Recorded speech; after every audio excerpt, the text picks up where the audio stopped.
Up, everybody? It's BadlandsDruggs and my homie Troy here on the other end. Now, I don't got like a huge glass like Badlands Chugs, but I do have this glass which holds approximately 0.66 liters. And then I got two cans here of Odense Classic. Can you say how you pronounce that, Troy? Odense classic. Yeah, which is a classic beer. So I'm gonna pop that up. You can see they're both unopened. Um, but without further ado, then let's get to it. Pop these couple of cans and pop that shit into this glass. Sorry for swearing, but it's late. Oh, there we got like the first can down. First can down. We gotta wait for the foam to sink a little bit till we can get the rest in there. You should have you And should have tipped you should have tipped the glass I should have tipped the as you glass, pour. like pro tip by Troy right there. When you do this yourself, or don't try this unless you're over 21, guys. But That's something you learn after having been studying abroad in Germany for half a year and right, frequenting bars. right. So I'm hoping that you can like put a timer up there, or you can time it when I start to chug this, so we can see, like how Oh yeah, long I'll time. do that in the post Yeah, just do that in in the post, but in the post production yeah, yeah. phase. So then I can just drink this when I'm ready, right? And then we got all that 66 liters down. Yeah. Oh man, I will. this glass is heavy. Yeah, I will though get my phone ready so I can time it just for the sake of that we Yeah, can know it right now. A this long time. this glass is heavy, man. Like two cans in a glass actually weighs quite a bit. So now I can understand why Badlands Chugs have to hold the glass with both hands. Um, Yeah, and he drinks out of his boot. yeah. All right. I The think fucking that's it. boot. I think that's it. Like they're both empty. Oh yeah, Both, shit. they're both empty. So like Holy let's look at that. shit, man! Did you actually Let's look. fit two Look. 33 Yeah. centiliter cans Yes. of beer? In here. Wow, All shit, right. man. Oh, like we're gonna get to it. Like let's get to it, right? And let's just start the chugging. Cheers from Badlands Drugs. Wow. And I can take over the commentary here. So right now we're about halfway through the glass. I'm feeling like a commentator on some sports channel here. And yeah, now we're going about three quarters of a way in. Now we got that beer burn probably down in his throat, but we are going in for the kill, and there we are. The last of the foam there goes in, and we are done. It looks like it, and we're There. on 40 seconds right there for 66 centiliters of fucking beer. Wow, what a performance right there, ladies and gentlemen. We got probably a new record right there, right now. I don't know if we have anything to compare it to. Don't think so, but we probably have a new record right there. Holy shit, man. I feel like a little bit bust. Yeah, no shit. Oh shit. Man. Goddamn. Oh, Holy shit, man. And you don't, but the burps will probably come later. man. Yeah, like I felt like they were coming, but then they vanished. Fuck, man. I will say one thing though. This was actually way easier than the time that I tried to chug that pint of Monster. Yeah, Yeah. I believe what you're referring to is on my channel, Alexander Trustrup, a few years ago. Go check Yeah. that out. Check that That's good times, man. Good times. out. Fuck, man. Damn. Let's end the recording whenever you're ready. Yeah. Okay. So, that was pretty much how you chug a 66 centiliter. Yep. Is it a pint? It's over a pint. It's over a pint. Over It's a over a pint. pint. Over a pint of beer in less than a minute. Let's just check though, for like the sake, like how much is an English pint of beer? I An think you're English right, though. I think it's 400 centiliters. an English pint is equal to No, I 500. mean, It's a little bit higher than half a liter. It's 568 milliliters. yeah, milliliters, right? So this was like slightly over about a deciliter more Yeah. than that. So we should put that Yeah. down, man. That what I just chugged was 660 milliliters of beer in 40 seconds. Fuck, man. So, I don't know if you have any more remarks, but before we get into the gross burping part here, which I mean, like, that is necessary to know that you gotta take those consequences as well when you're doing this. But kids, don't do this. Don't try this at home. Right. And just behold the consequences if you do. Yeah. Peace out. What's up, everybody? It's another episode of The Corner. It's been like a short while since last time I've been on here because like me and Alexander have been busy on some other projects, like for the Hunger Games series that we're producing on his YouTube channel. Big shout out to Alexander Trostrup's YouTube channel right there. Yeah, man. So like I know, like usually I just hand the damn microphone over to Alexander here, but today I'm gonna take the ball a little bit and get it rolling because Sure. Because like I want to talk I'll have about some something. sips of my Blanco beer from France. Yes, it's an okay beer. Like I know that a lot of people in Denmark are like talking about it like that's the fucking bomb. I disagree. Well, like everybody has their taste. It is. I guess. I will say though, this was a gift from my roommate. So usually it is a bit too light for me, but for the purposes of tonight, cheers, folks. Yeah. Okay, so like I feel like like what the fuck's going on? Why is everybody sucking Russia's dick? And the reason like why I'm saying that is like what the fuck? Because like not only do we have you had like that Ukraine situation for years, where everybody's like talking about like that's really bad of Putin. That's really bad. That's really bad to invade Ukraine. That's really bad to to annex Crimea. But is there anybody doing anything beyond that except for just saying some words in the media and like putting some lame ass sanctions on Russia? No, that's it. And what happens today? Today, there was an airplane, a Ryan airplane, on its way from Athens to Lithuania, to Vilnius, Lithuania. On board this plane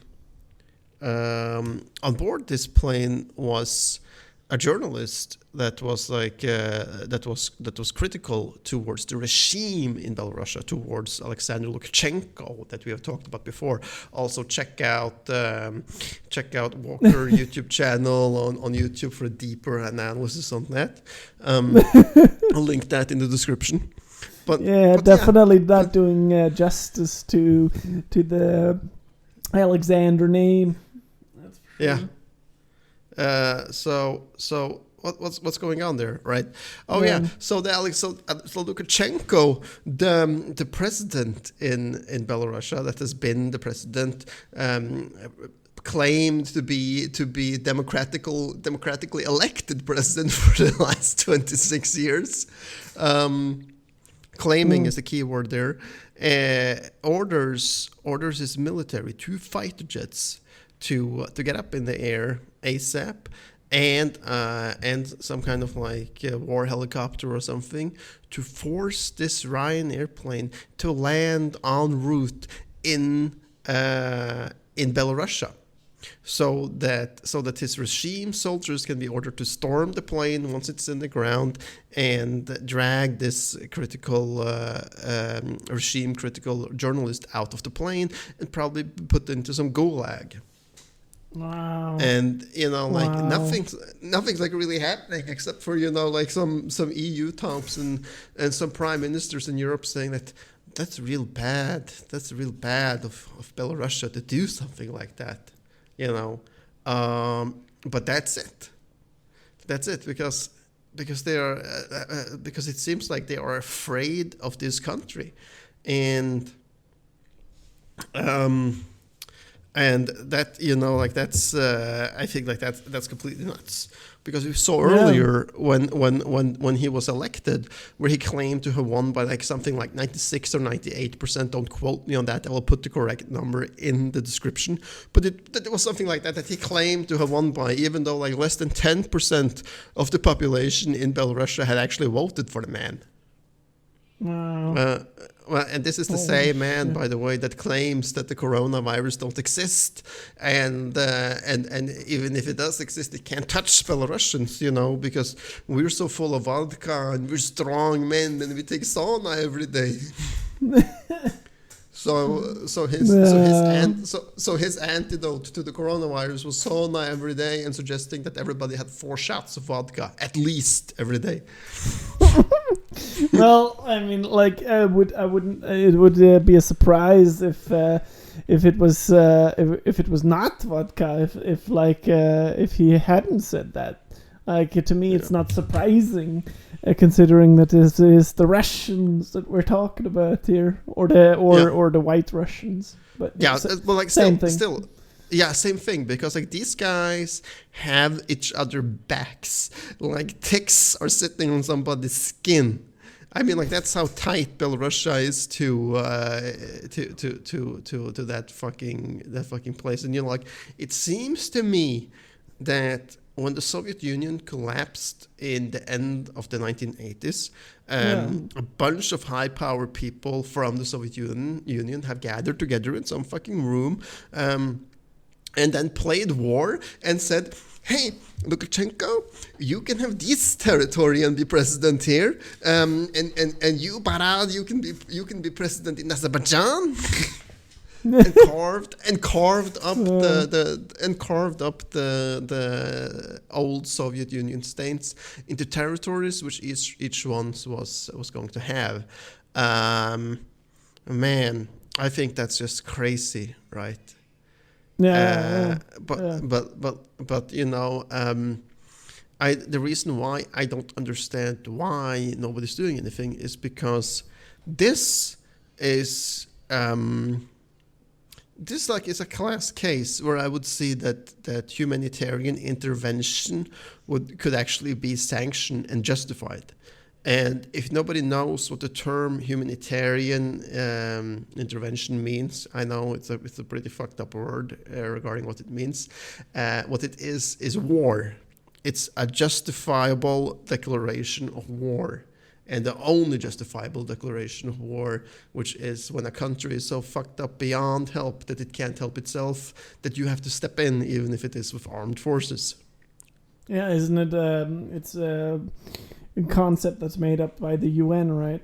Yeah, concept by the UN, and like from all the bullshit we have seen regarding wars throughout a couple of last decades, then this is the only time like I can like say that okay, like this is one of the few times I would like actually say that that you could use it. Go in, fix some shit, find somebody that knows how a democracy works and put them in charge. It didn't really work that well in the Middle East. Because like that was also so-called claimed humanitarian intervention, right? Yeah. But with the Middle East, I will like say like why even bother? Because the Middle East is fucked up beyond redemption and beyond repair. Since No. Well, I wouldn't say beyond repair. I mean, if we go that far, then you can say, well, like they're like the Antarctic and the poles are fucked up beyond repair too. I would like to explain this. For instance, let's take Iraq. Yeah, let's take Iraq for an example. They were made independent from the British, since it was like British territory for a while, in the 1920s, mid-1920s somewhere. And since they were made independent, Iraq has been involved in no less than 7 wars, 6 of which they started themselves. Yeah.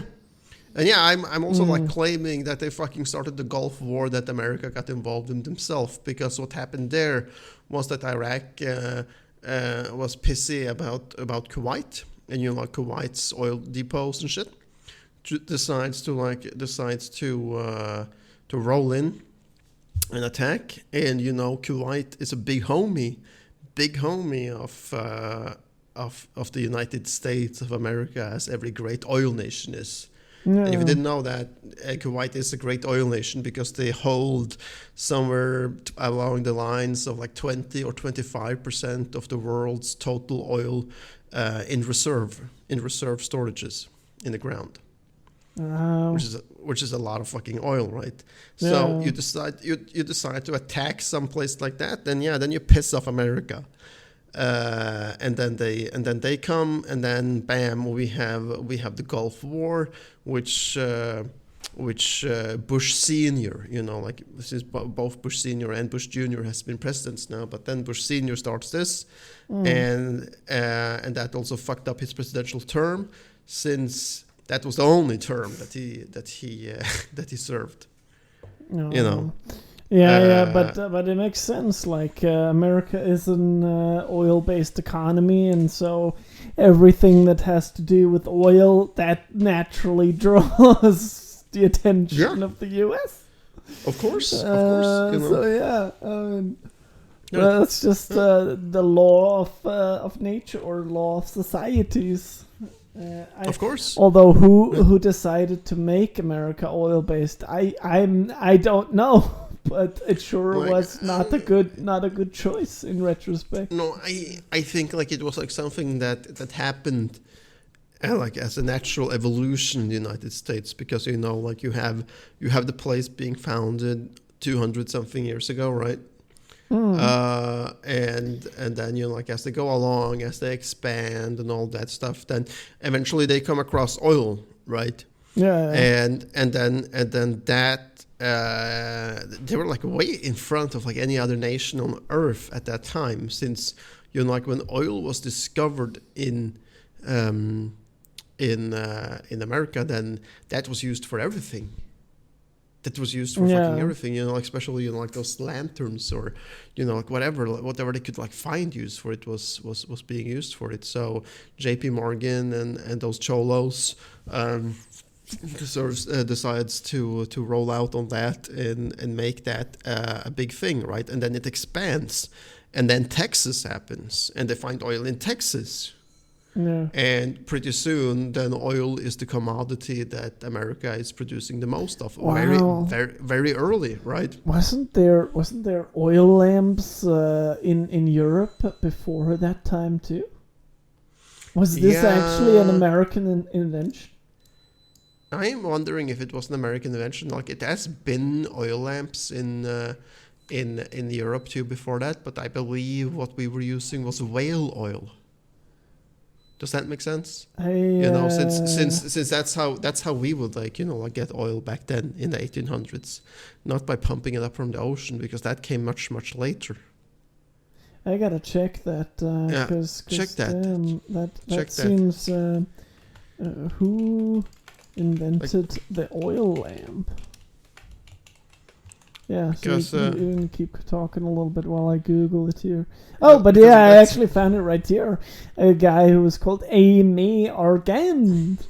Argand burner, first scientifically constructed oil lamp, patented in 1784 in England by a Swiss. Aimé Argand, the first basic change in lamps in thousands of years. It applied a principle that was later adapted to gas burners. Yeah. So apparently it existed in Switzerland. In England. It did, but the question is what type of oil were they using for that? Because I believe they did not use the crude oil. They used whale oil. But all this doesn't even matter anyway, because I'm seeing an article on Wikipedia underneath here that says the ancient Chinese created oil lamps with a refillable reservoir and a fibrous wick, giving the lamp a controlled flame. Yeah. Apparently these oil lamps are already several 1,000 years old. Yeah. But yeah, pretty maybe nuts. And kerosene lamps already existed in 1846, yeah. Yeah.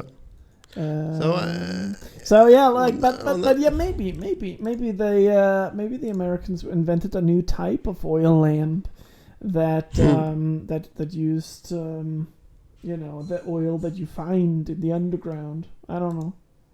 Could be. Yeah, I don't know, what they could have been using the crude oil for, but we'll put that up in the description if you can't find out what it was being used for. But it was at least pumped up in very heavy margins in the United States really early, right? And it quickly became a commodity that was ruling, right? And before you know it, then it just expands. It expands, and what do you have today? Today you have massive oil fields in the United States, in the states of Louisiana, Texas, Alaska, and probably in the Mexican Gulf as well. You have oil rigs belonging to the United States. Yeah. So yeah, that's pretty crazy. How that became an oil-based nation quickly. Okay, man. I have found something in Wikipedia. Petroleum, also known as the technical term crude oil, in the United States has been a major industry since shortly after oil discovery in the Oil Creek area of Titusville, Pennsylvania, in 1859. But I think it's just to do with the fact that there is a lot of oil in the American underground, because Germany, for instance, has always been very heavy on coal. I mean, you have in the what do you call it, the Ruhr district, there's tons and tons and thousands of tons of coal. Which was actually one of the two resources that made that district so rich, so rich that it was able to fuel, and it still is actually able to fuel the German economy for decades. The steel and coal union from after the war, that was what it was called. So yeah. It just depends on what there is of natural resources in the underground. Of course. I did find that, that it was massively used for the railroads in America after its discovery. Yeah. Okay. Railroads and motor vehicles, for the first motor vehicles that came. Yeah. And then Well, Also, that oil consumption, and then also the consumption increased when Tesla or Edison invented electricity, yeah, because then it became like even more important, and then Yeah. it just grew from there. And then, yeah, there we have it. Like then it became that oil-based nation that we have today, and because of that, then this, like, hey, you're fucking with our oil, we attack you. And Well- that's how, like, that's the American way, Yeah, like it makes sense now that you just said we need oil for our cars. That would be a little hard to pour coal in your car. Yeah. A chunk of coal, put it in. Nah, doesn't really. I don't even know how the fuck they do that. How they process the oil into petrol, into gasoline for the car. Or You don't? Or how do you make diesel too, for the cars, for the trucks? The petroleum, at least, like the regular gasoline, you put them, like, they get into the oil refineries, and what's basically happening in the oil refineries is that the oil is being heated up to a certain point, and the excess you get from that, the result from, like, heating up the oil to a certain point and refine it, like through these tubes and stuff till it gets to the final product, then that's petroleum. Ah, all right. See, learning something new every day on the corner. Yeah. Cheers to that. So cheers to that. So yeah, like that's basically how it's being done. Like I'm not sure with diesel, but I assume I think that it is like diesel is not refined as much as petrol because it's more polluting, and there's multiple cities, especially in Germany, where you aren't allowed to drive in with a diesel car. I'll be driving diesel till I die. Yeah, well, because it's cheaper for sure. But there are cities where you're not allowed to drive in. But hey, man, like let's dive into this shit right now. If you had a choice between getting an electric car for $500,000 kroners or $40,000, or a diesel car for $40,000, what do you choose and why? But then it's the same price. Then of course I would choose the electric car if they're. Why? Because first and foremost, I don't have to pay for diesel. Electric that can be charged at home, and second of all, like my needs are not that. I don't have to be able to drive that far, to be honest. Like the furthest I would have to drive right now is to visit my grandparents in Germany, but they're not going to be alive for like much longer. I'm sorry, that sounds very cynical. Of course, I hope they will be, but they're not going to be alive for that much longer. And then the only reason I really have to drive down there is my uncles and aunts, and that's probably not going to happen more than once a year. Okay. So yeah, like for me, 300 and 400 kilometers on a tank, which is what electric cars can drive, will be more than enough. Oh man, you got like a lot. You got a lot to learn. All right.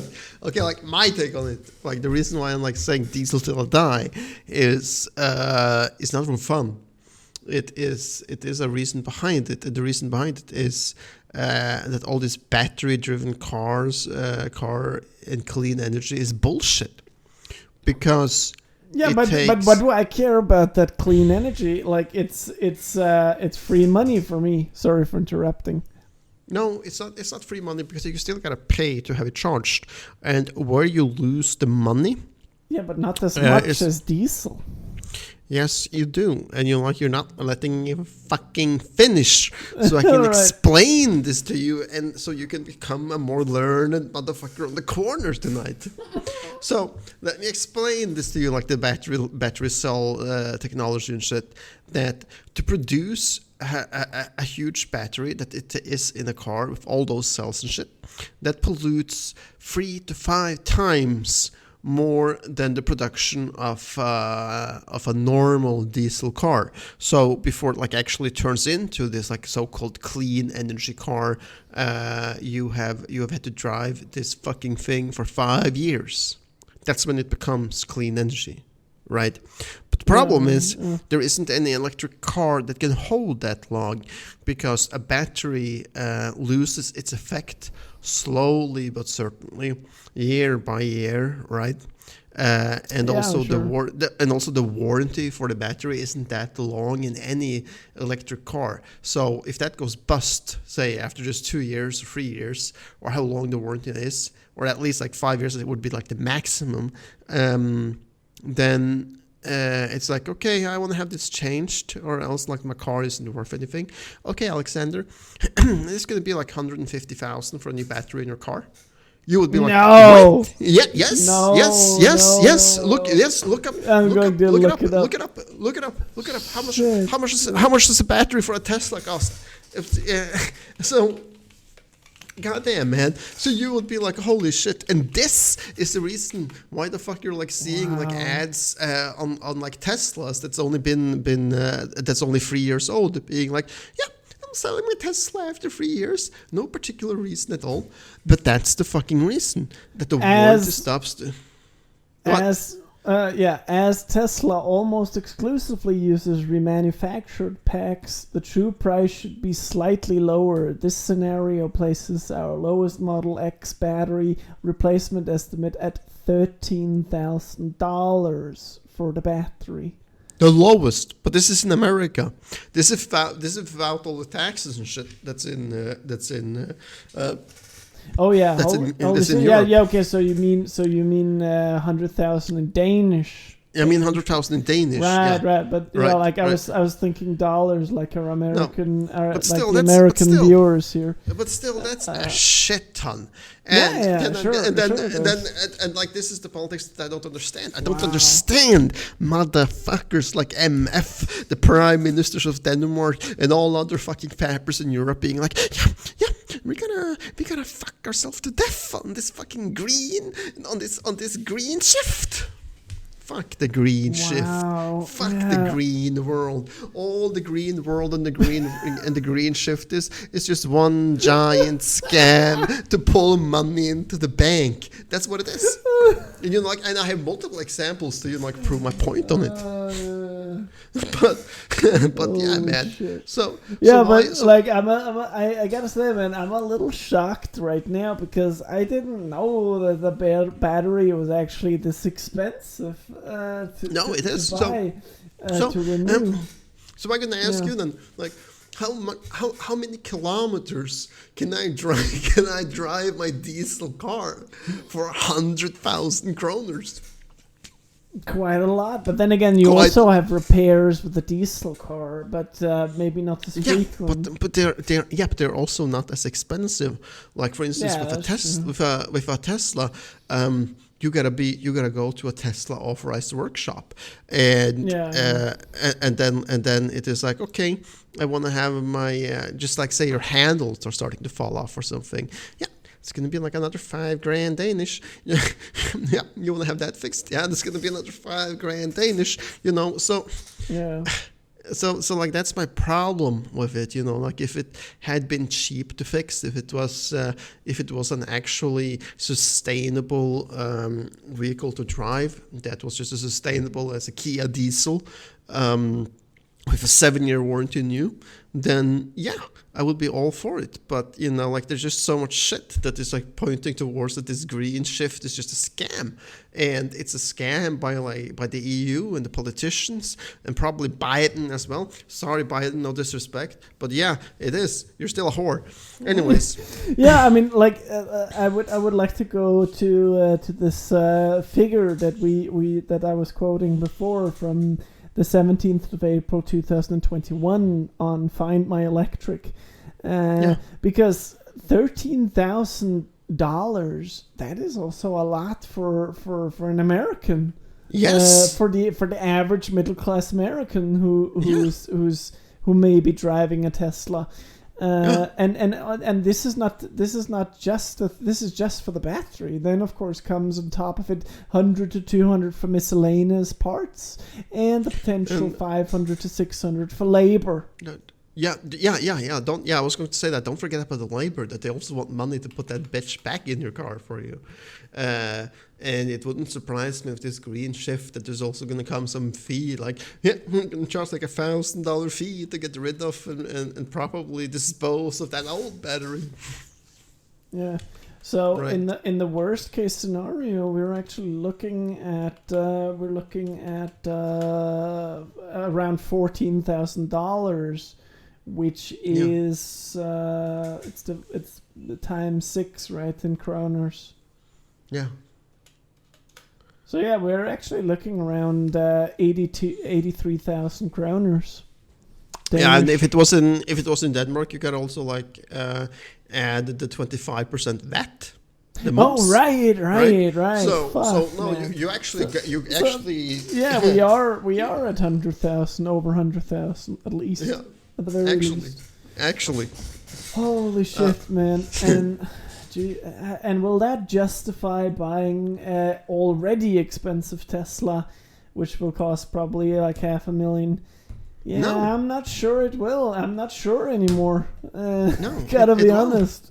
It won't, because this is what I'm saying. It's all bullshit. If they really were like, like going through all this like green energy bullshit. Sorry for calling it bullshit, but that's what it is per now. Anyways, then they would have been more pushing hydrogen cars.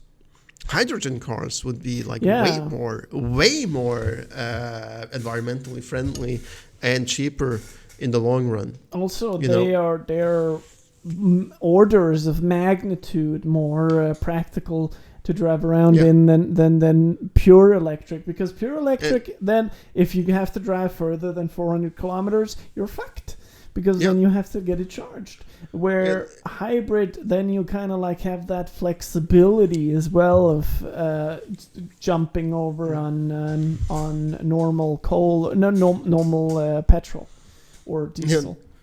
Yeah, and like with hydrogen, it would even be possible to make airplanes run on that shit. Wow, I don't know enough about that, but yeah, it would be enough to make an airplane move and drive or fly as fast as they do, but you can't do that with electric. They tried that just a couple of years ago, where it was like an extremely lightweight plane, huge wingspans. We can put a picture in this. Alexander can probably pull up a picture there when he edits it. And of what? You know how long time it took for this so-called green energy solar panel plane to cross the Pacific Ocean? Of what? No, what am I supposed to pull up a picture of here? Okay, I'll put it up for you, like the solar plane. Okay. You see, it was a solar plane that crossed the Pacific Ocean. The first plane to cross the Pacific Ocean that runs on solars, right? And I was going to ask you how long time you think that this thing spent crossing the Atlantic. Here's a picture of it. By the way, I'm putting it into Discord. I'm gonna find another one.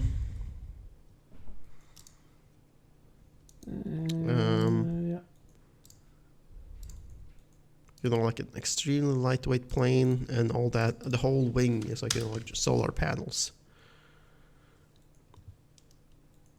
How long time do you think that this plane used on crossing the Pacific Ocean? It was in 2016. Wow. Probably. I'm gonna say the 50 hours. Fuck no.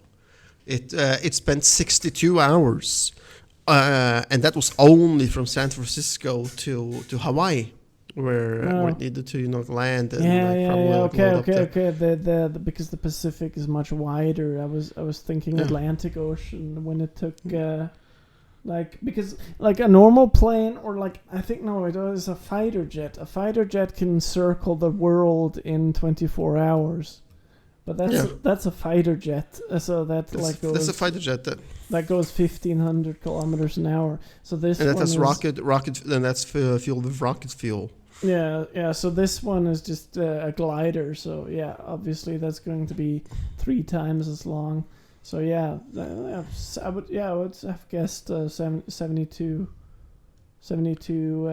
hours. But you said 60. So that's that was only to Hawaii.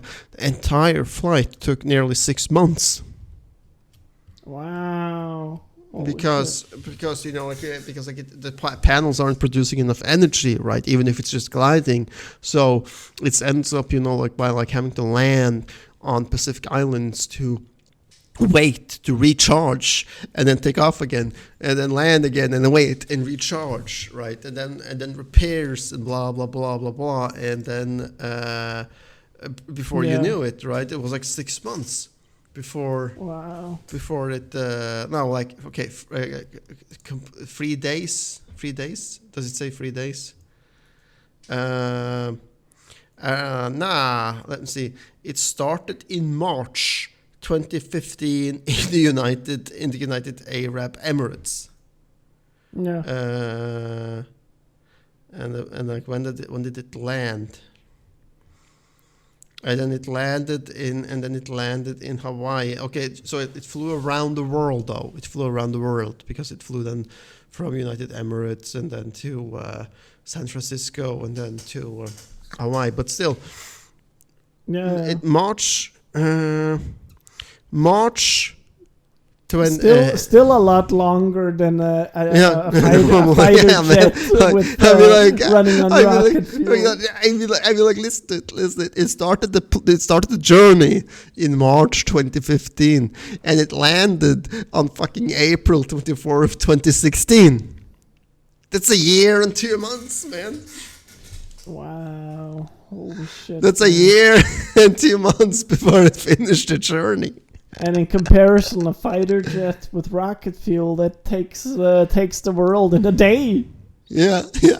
Of course, that also pollutes Oh man, I'm pretty sure that you could probably have done the same thing on an electric bike at the same time span. Holy shit! Yeah. We probably could have. Don't you think so? You can use an electric bike from Denmark to San Francisco. Yeah. Man, I fucking think so. Yeah, but this is a thing that you would never be able to measure because you have the damn ocean in between, so you cannot. No, but listen, man. All you do is you take your electric bike, and then you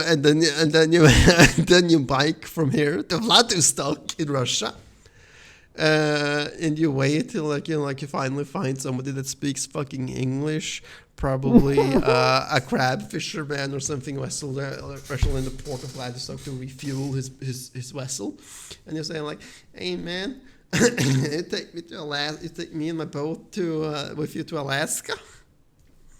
I have $50 $50 if it helps.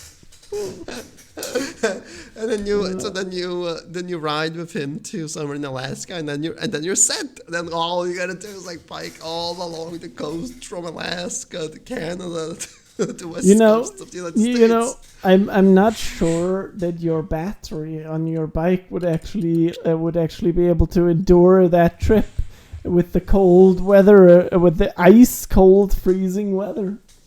Man, it would be It would be like the best movie that you would ever put up on YouTube, though. At least Like- it would have to be a professional as fuck battery. Think man, like title on YouTube video, 80,000 kilometer electric bike. Yeah. Bike run from. Yeah, sure. I mean, it would be one of those, what do you call it? Those experience vloggers that put on my life in a day, or I earned 10,000 from restaurants in a day. Yeah, man. And then you could you could get 100,000 views on that. Probably. Well, you would be able to run from with that like the rest of your life, because it would be something like, oh man, you're the guy that biked from Copenhagen to to California. Damn. Yeah, but that would be a pretty sweet a fame thing to be remembered for. Yeah. Sure. Like I'm now like checking how long time it would take to bike on a normal bike to Vladivostok. No, wait, like it's not Vladivostok, Russia that I'm talking about, because Vladivostok is right next to Japan. So you could like also technically bike to Japan, but you would have to get on a ferry. No, you could fucking bike to Japan. Does this make me look more sophisticated or just more What? more nerdy? Yeah. Okay, let me see. Like I if you. shall bring thee Okay, there is a place the called poetry of such. Laurentia. Like it's funny, like all these places that I'm looking at this east coast of Russia, all I get like on Google is like some abandoned warehouse buildings. Okay, man. Like so, the closest to Alaska that you could get, would be like Uellen or something, right? Uellen. I don't know how you pronounce it in Ask this guy. Yeah. Ask the nerd. Ask Yeah, the nerd. asking the nerd, man. Still haven't had an answer yet to whether or not this makes me look more sophisticated. What do you guys think in the comments? Oh yeah, man. This Okay, Google cannot help us. They cannot provide us with a road description from here to Yule in Russia. Damn, it is too unusual. It is too unusual. That's because it hasn't been done yet. So until it is done, maybe when it is done, then Google will be able to provide that description. Yeah. Maybe, man. I can see like Copenhagen to Loreen. No, they cannot. So Google Maps cannot help us calculate a route through Russia. But either way, man, I'm seeing here that we are already on 41 minutes, so we should maybe get to like the finishing thoughts here, and I feel like we probably are getting there anyway. Okay, then I just want to, like, as a finishing thoughts, I want to know, like, have you learned anything more about electric vehicles in this episode? Well, like, not groundbreaking stuff, but sure, I have gotten a few more insights into like what you should be aware of when you buy an electric car, because apparently the industry is still heavily not regulated. It's still heavily it's new. It's fucking new, and that's the problem. It's still heavily like manipulated almost. So it's like played up because it's the future, and it's supposed to be the future, and it's supposed to be this good thing, but at the same time, it doesn't really have that purchasing factor, because like the resource wise, companies are just not able to pump it out. And I don't know if it has to do with the fact that there's so many people that are still working in the oil industry and the coal industry, so that the society, the politicians are afraid of actually giving the electric industry more power. Right. Because they want to protect fight back. U.S. jobs. They want to protect the jobs in the oil industry. But I don't know. That's fucking speculations. But I don't know. Oil will fight back. So watch out, Angela Merkel and MF, before you're gonna get like a headshot on stage talking about green energy. Oh man. Yeah, okay, so I don't know, man. Does that conclude this episode? I don't know, man. You're the host, man. No, man. Like I hope that I learned anyone that has been listening to this a little bit, because everything is not as green as it fucking looks, And no, when that something we can is, agree on. Yeah. and when something is being pushed in your face, as much as this green shift bullshit is, you should be skeptical. You should ask yourself, why the fuck are they actually pushing this out us so aggressively? Yeah. Now, right? And that's all that I'm hoping to achieve with this episode. That you become a little more skeptical, and try and see what's happening, behind the scenes, right? Yeah. For instance, Tesla's problems that are not really depicted in any media, which is that Tesla has had problems in China, but the reasons why for that is that if you have a company with more than 50 employees in China, you're required to make up an own department for CCP, which stands for the Chinese Communist Party, so that they can send a couple of guys over to your company and they can report on every fucking thing that you're doing, and have massive control on how you are, on how the stock course on the Chinese stock exchange will look like, right? And they can tell you, this is what you're going to say to the media. This is what you're going to, what you're going to do, and all this bullshit. And everything will be just swell if you have them on your side and you are and you're agreeing to all their terms.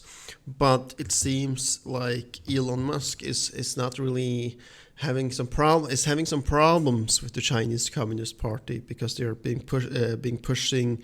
You remember when he said, Tesla will no longer accept Bitcoin as payment for Tesla cars because it is polluting, or polluting a lot, since this 25% of the world's crypto is being produced in China. No surprise there. And then by doing that, well, then the Chinese Communist Party becomes pissed off, right? Yeah. And then as a result, banning all crypto as payment in all of China, which is actually what started, the big crypto fall, since it's been falling, nearly 40-50% on Bitcoin alone the last couple of weeks.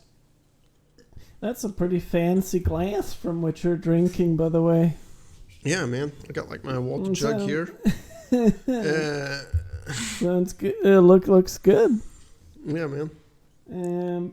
Yeah, they're like, I was just diverting the topic there because I don't really know anything about Chinese crypto. That's pretty much out of, except that my roommate just started investing in it in Bitcoin. But other than that, I don't really know anything about it. All right, man. And it was like, peace out. Hope you motherfuckers learned something. And until next time, yo. Yeah. Seb.